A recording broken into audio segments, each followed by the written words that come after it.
有一位是這金蘭豆油第4代姓曾的業者呢，家己創辦着好菌好菌康普茶，出來逼出着食安風波，涉嫌甲這食品改一支用過期的原料成品。啊，那通地檢署車閘會動着桃園市衛生局為福部食藥署去甲查，佇現場查到這過期的原料半成品含成品，攏總有47項，325公斤多。專案審後呢，甲這位業者含伊的看守是100萬含30萬交保。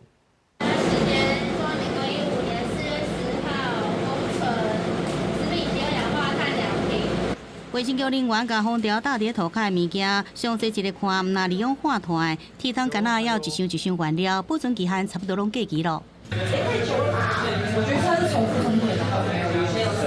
的，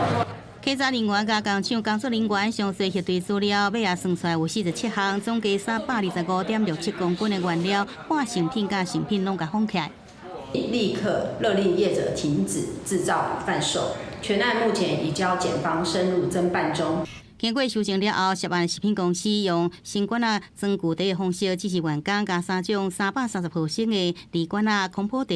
加管啊底後期標示解凍消了後定印延長保存期限，再佫加過期的鋰管啊茶水，第2擺加工，佫加入其他過期原料，組成另外4種風味的茶水，才佫賣出去。經檢察官訊問後，認中性被告、林姓被告涉犯刑法詐欺及食品安全衛生法等罪嫌，罪嫌重大，分別以100萬元、30萬元交保。也賣這烏心過期康普茶4種業者，原來是金蘭豆油家族第4代，退出金蘭經營團隊了後，自創品牌好菌好菌康普茶，也辦2擺得到世界銀牌，卻是涉嫌篡改食品後期加使用這個過期的原料。這種過期的飲品，其實它容易受到環境中的微生物污染，常見微生物包括金黃色葡萄球菌、大腸桿菌等等，擔心會有食物中毒的風險。依此警示，食過期食品可能有着病的風險。也若食品公司到這個進前無回應，敢在官方的網站發出公告，講已經確認內部流程控管疏失，